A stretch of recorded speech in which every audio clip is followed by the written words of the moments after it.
کہنا چاہتا ہوں اپنے بچوں کی شادی صحیح ٹائم پر کراؤ.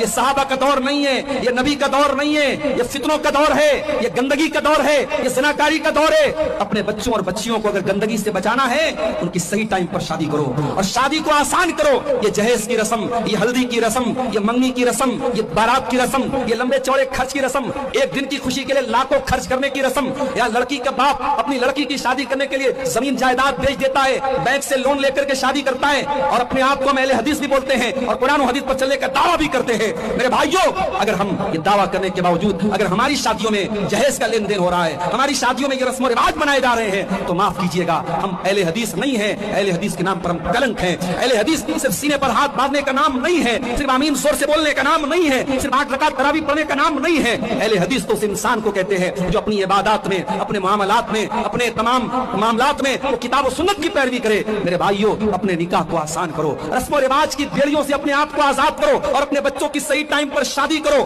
اور شادی کی بات آئی ہے تو یہ بھی آپ کو بتا دینا چاہتا ہوں, شادی میں دینداری کو دیکھا کیجیے.